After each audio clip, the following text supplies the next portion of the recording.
कि मैं स्वर्ग की अप्सरा हूं, देवराज के द्वारा भेजी हुई आई हूं, और मेरा ऐसा रूप है कि बड़े बड़े तपोधन ऋषि एक क्षण में लुब्ध हो जाते हैं, और तुम कैसे हृदयहीन हो, शुष्क हृदय के हो कि मेरे गान तान और मेरे रूप सौंदर्य की ओर तुमने एक नजर उठा के नहीं देखा। अरे एक बार तो मेरी ओर देखो। फिर भी इन्होंने जब नहीं देखा तो कहा अंधे हो जाओ, शाप दे दिया उसने, अंधे हो जाओ। नेत्र ज्योति तत्काल चली गई दयालदास जी की, और वो शाप दे करके चली गई अप्सरा।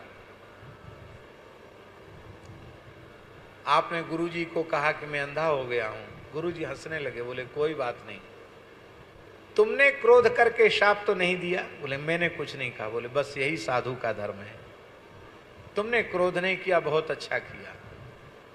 गुरुजी सर्वसमर्थ थे, चाहते तो तत्काल ज्योति दे देते। बोले नहीं, अब तुम भक्तों को संतों को पुकारो तो तुम्हारी नेत्र ज्योति आ जाएगी। तो पुकारा, क्या पुकारा? एक ग्रंथ है उनका दयालदास जी का, करुणा सागर।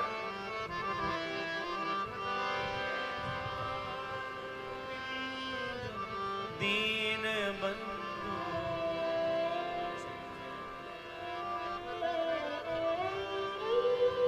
ऐसा गोविंदु दीन बंधु करुणा सागर राम। और पाठ करते करते नेत्र ज्योति आ गई। भक्तों को संतों को ठाकुर जी को पुकारते पुकारते नेत्र ज्योति आ गई। सारे भूमंडल के तीर्थ वहां आए दयालदास जी का दर्शन करने। क्या है खेड़ापा में, पर सदगुरु भगवान की आज्ञा से जहां बैठ के भजन किया वहीं सब कुछ मिला। पर हमें तो बड़ों की बात मानना नहीं। एक घटना सुना देते हैं, साधकों को उससे प्रेरणा मिले तो मिल जाए। हमारे पूज्य गुरुदेव के पास एक साधक रहते थे, साधु थे, बहुत अच्छे थे, अच्छे हैं थे क्या, व्याकरण पढ़ते थे, भजन भी खूब करते थे, हमसे भी पढ़ते थे। तो भजन की प्रवृत्ति खूब थी, एकांत में घंटों माला जपना। तो सुदामा कुटी में रहते थे। अब संत सेवी स्थान में तो बहुत साधु रहते हैं, और महाराज जी जहाँ विराजते थे वहाँ तो बहुत भीड़ रहती थी, पैर रखने की जगह नहीं, इतनी भीड़। हम भी ऐसी जगह, हमारा आसन था, महाराज जी के कमरे में पुस्तकें, पुस्तकालय, बीच में आने जाने का रास्ता, चरणों की तरफ केवल 3 साढ़े 3 हाथ की लंबाई और उतनी ही चौड़ाई, उतनी जगह थी, उसमें हम रहते थे। और 14 वर्ष रहे। पूरे पैर नहीं फैला सकते, 3 फीट में आप पैर फैलाएंगे, कैसे फैलाएंगे पैर? 3 साढ़े 3 फीट में सामने पैर फैलाओ तो फाटक खोले को तो फाटक पैर में लग जाए। बहुत समय तक तो पैर मोड़ के सोने का अभ्यास हो गया। तो वहां भीड़ रहती थी। महाराज जी कहीं बाहर पधारे थे, तो उन्होंने कहा कि अब पढ़ाई वढ़ाई से हमारा मन भर गया है, साधुओं को पढ़ना तो चाहिए, लेकिन साधुओं को बैराग जल्दी जग जाता है, और जितने जल्दी जगता उतने जल्दी ठंडा भी हो जाता है, ये और बात है। फिर कहेंगे पढ़ेंगे, फिर पढ़ने शुरू किए तो फिर कहेंगे नहीं अब भजन करेंगे, फिर नहीं अब पढ़ लेंगे, तो ना पढ़ते ही है ना भजन ही करते, दोनों काम से। जय सिया राम। बोले अब पढ़ाई वढ़ाई हो गई, अब तो गुरुजी हम तो अब भजन करेंगे। तो हमने कहा करो, कोई बात नहीं, यहीं रहो। बोले नहीं, यहाँ भीड़ बहुत है, यहाँ बहुत विक्षेप होता है, नीचे सेवा में भी जाना पड़ता, और उसमें तमाम समय हमारा चला जाता है, अकेले रह के भजन करेंगे।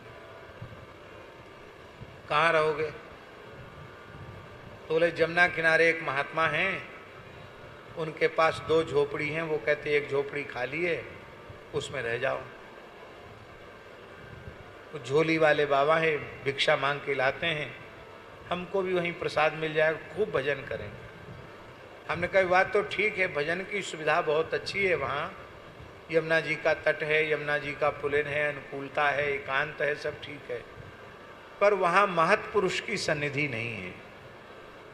यहाँ महाराज जी की आज्ञा से रह रहे हो तो यहाँ चाहे जितनी भीड़ हो और चाहे जितनी प्रतिकूलता हो, यहाँ फिर भी सब अनुकूलता रहेगी। मेरे विचार से आपको यहीं रहना चाहिए। बोले नहीं नहीं, हम अब नहीं रुकेंगे, जाएंगे। चले गए।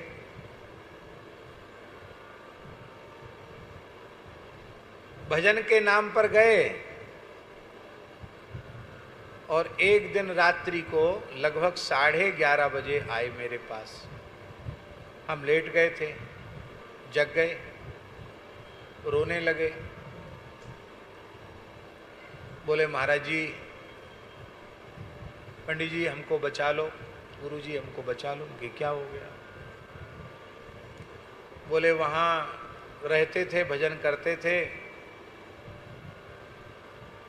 एक बंगाली वहाँ झोपड़ी बना के रहता है, तो बंगालिन की छोरी से थोड़ा प्रेम हो गया है।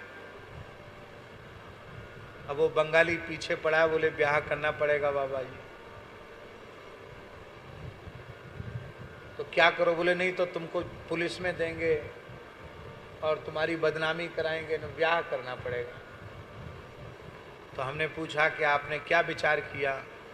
बोले भाई भेष की बदनामी हो, इससे अच्छा तो विवाह कर लूं। तो हमने कहा फिर ब्याह के बाद फिर रोजी रोटी का संकट आएगा, कैसे उसका पूर्ति होगी?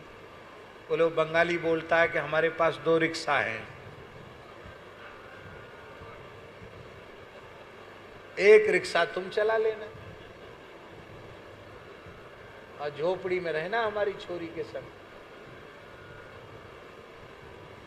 हमने उनको पूछा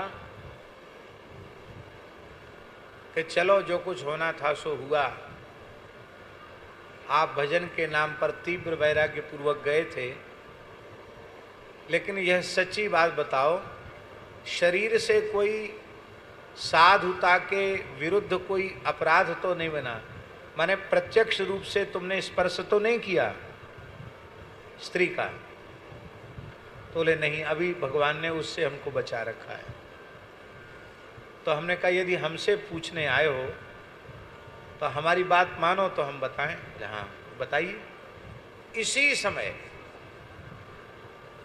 आप सीधे पैदल गिरिराज जी चले जाओ, अपना आसन बासन कंबल कमंडल उठाने भी मत जाओ। बोले नित्य नियम का सामान उनकी सब द्वारा आ जाएगा, कहीं भी मिल जाएगा, छोड़ो।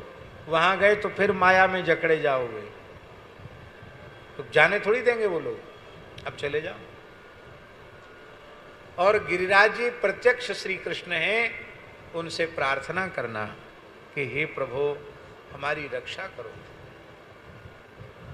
अब कुछ महीने वहीं रह जाओ गिरिराज जी, सब ठंडा हो जाएगा, बाद में आ जाना। आज्ञा मानी, बच गया।